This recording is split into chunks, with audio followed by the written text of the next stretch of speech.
how you doing? King Dingbat of the Cobra Kai is here, and as we say in the Cobra Kai, strike first, strike hard, no mercy. Mercy is for the weak. That's right, I'm in the Cobra Kai for 2 reasons I have joined. For 2 reasons. 1, Daniel LaRusso's a punk. He's a punk now. He needs a beatdown. You know what I mean? If you haven't seen the series, I ain't gonna tell you why. Just go watch. He's a punk. He needs a beating. Second reason I'm in the Cobra Kai, because the kids today, they need to be toughened up. They need to be toughened up. Their feelings get hurt too much. They can't take it. They need the Cobra Kai. Danielson may have to crane kick, but I got the double moonwalk on his ass. Now that is out of the way, I want to introduce a new segment. A segment that I'm going to do once a month for each the NFC and AFC conference. And basically what it is I'm going to go and give you guys my top 5 power rankings for each conference, okay? The draft is behind us. Free agency is really behind us. And we are at a point now where the rosters are pretty much set, but there's still enough room to have it be tweaked.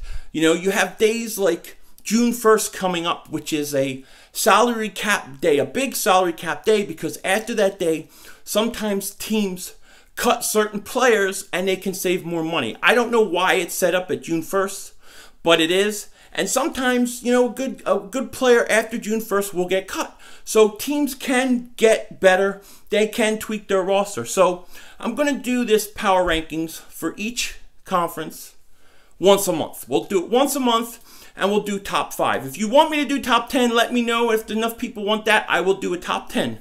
But today we're going to start with the NFC Conference and the top 5 teams in that conference. So without further ado, let's start with number 5. My number 5 ranked team in the NFC Conference is the Green Bay Packers. The Green Bay Packers with Aaron Rodgers is a contender for the Super Bowl. And let me just say this also.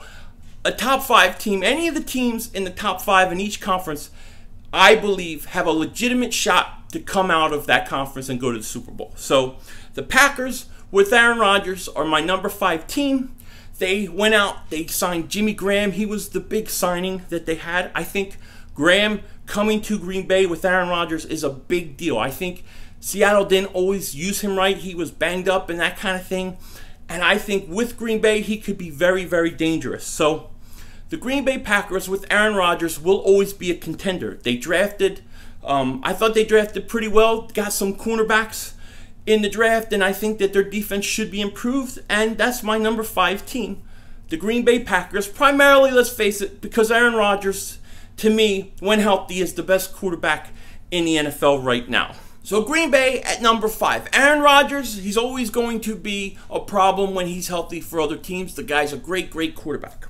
At number 4 on my rankings, this may be a little bit controversial, but I got the Minnesota Vikings. The Minnesota Vikings went out, they got Kirk Cousins, they got Sheldon Richardson, they got 2 of the best free agents that were out there, and I think it's a big upgrade for them. I definitely do. I look forward to seeing Dalvin Cook back for them at the running back spot, and I think Minnesota is going to do damage, and they're going to be really, really tough. My biggest question when I look at the Vikings is Kirk Cousins. What do we get with Kirk Cousins?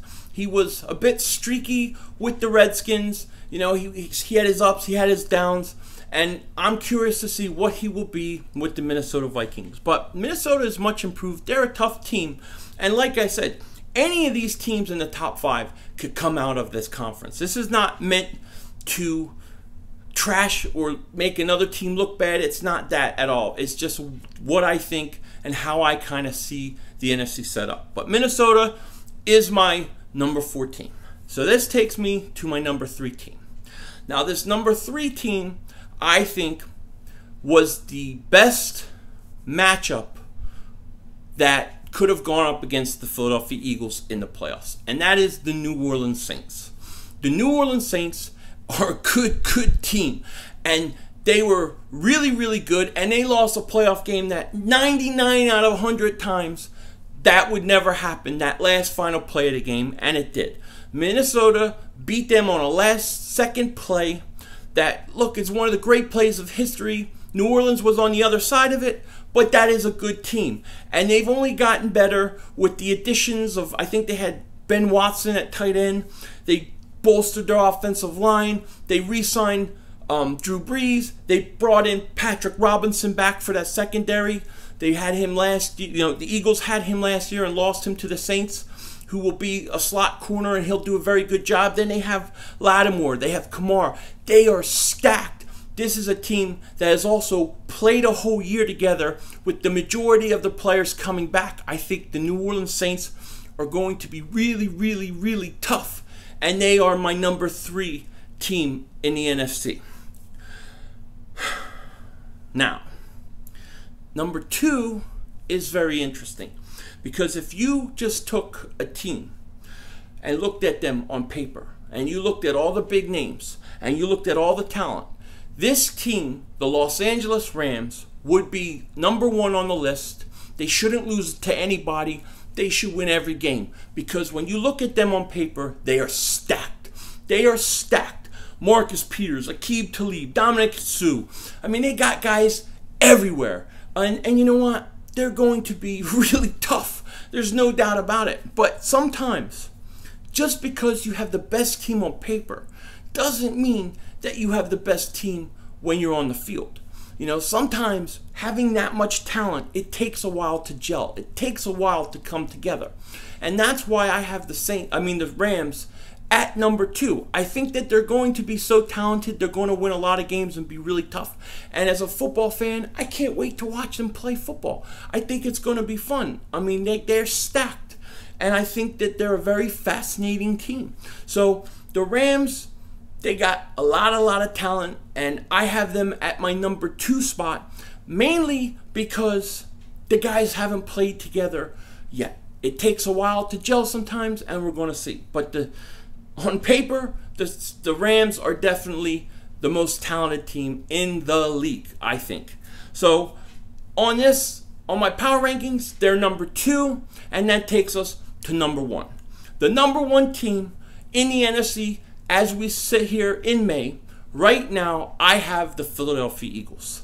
The Philadelphia Eagles, that team right there, the champs, I have number 1. Partly, they just won the Super Bowl. We haven't played any games since that Super Bowl, and I think it's kind of hard to say another team is better than the team that just won Super Bowl when it's May. Okay, it's May. So I have the Eagles number 1. Now, they didn't have a lot of money. They couldn't go and spend tons of money, with free agency and all that kind of stuff. But if you look at most of the spots on their team, they were able to improve. They were able to improve with Mike Wallace over Torrey Smith. That's an improvement. I thought Michael Bennett is an improvement over Vinny Curry.